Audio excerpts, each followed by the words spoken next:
What's crack-a-lack-a literary geeks? Happy Saturday. Today's video idea came from a live chat we did a couple of weeks ago where we were joking about our OG, the originals, the starter YA series that we could remember, and how I hadn't read a lot of them, so I thought it would be fun to test my YA ability and see if I can guess some of the original YA series plot lines. So I have a list of them that I could think of on my phone with help of the WordNerds, and we're just gonna go through them and see if I'm any good at it. So series number 1 is the House of Night series by the PC and Kristen cast. I literally know nothing about this series other than the fact that there's 13 of them and there's vampires in it. Based on these covers, there's a lot of moons and shadowy people, and some of them look like they have cool tattoos. So I'm going to assume that this series is about an underground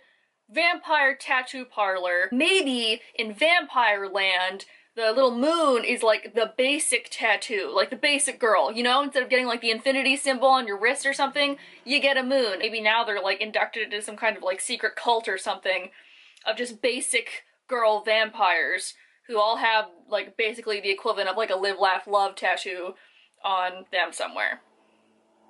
Alright, moving on. The second one is Vampire Academy by Rochelle Mead. I have heard some about this series, so I know that there's a girl who's not a vampire, but she goes to a vampire training academy. I'm just gonna go with that there's a girl who is the bodyguard of a major royalty vampire, who in her spare time actually really loves fluffy contemporary romances and is in this vampire world. So she's like, man, I can't have that. And she keeps going after these vampires being like, have you heard about Sarah Dessen? She's really great. And they're like, silly, silly mortal, no, all of your mortal writers are just garbage to us. We don't think about that. And so she's just trying to be more badass so that she can corner people and get them to read stuff that she wants. Alright, moving on. Series number 3 is the Fallen series by Lauren Kate. I remember reading this, but I don't really remember what it's about. I know that there's a boarding school that was sort of like a prison, and there's an angel, and I'm pretty sure that there's a demon in there somewhere.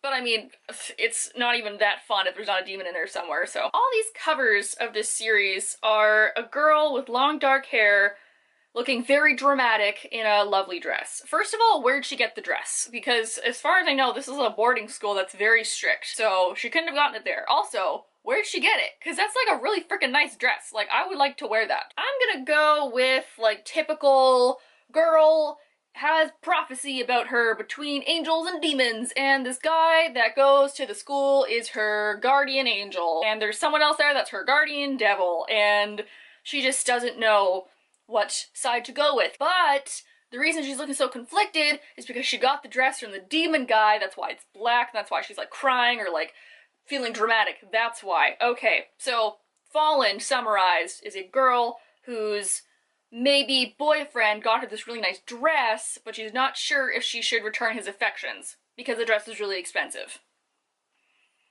Nailed it. Here's one that I got so mad about. I had such strong feelings and now I can't remember what the series is about. Delirium Trilogy by Lauren Oliver. I'm gonna go with the original covers as well because those are the ones that I had. This is about a dystopian society. You are cured from love because love is a disease, and then this girl does the undoable, falls in love, wild, and then they somehow, forbidden lovers, Romeo and Juliet, they escape somehow to the wastes or the wild or whatever the heck it was called. I summarized the first one. The second one was just walking, as far as I know. And probably pining. Let's put that in there too. There's other characters in there somewhere. These other characters are just doing, I don't even know what, because I don't remember any of them because they were so unmemorable. Let's make up something for them then. One of them is running from an abusive husband because they got the treatment and it didn't work right, so then he's super bad.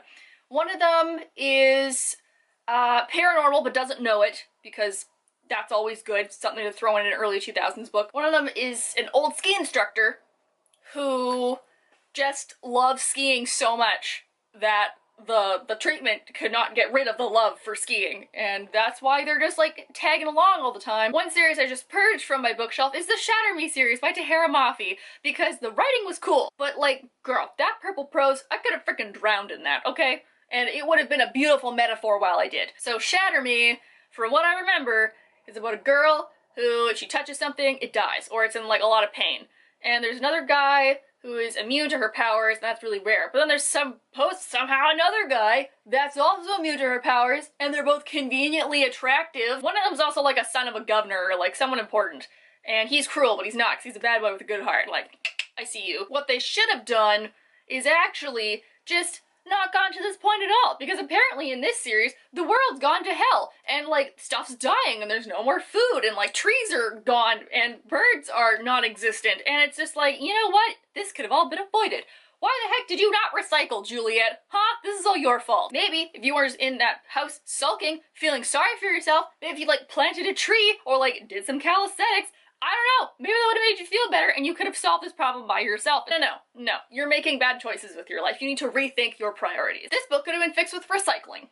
Next. And finally, the last one that I did not read, so this is gonna be the most outrageous, is the Heist Society series by Ali Carter. Now, typically, you probably would think about like some like poor kid being like, I'm gonna pull off a heist, I'm gonna go steal something and get money, but no. I think this book is really about some bored rich kids who already have all this stuff at their disposal. You know, they have the fancy paintings and they have like all the expensive jewelry, but they're just super bored and they're like off at boarding school and they're like, man, I'm just so done with these tests. Like, I'm actually being made to do work. I only have one iPhone a semester. This is stupid.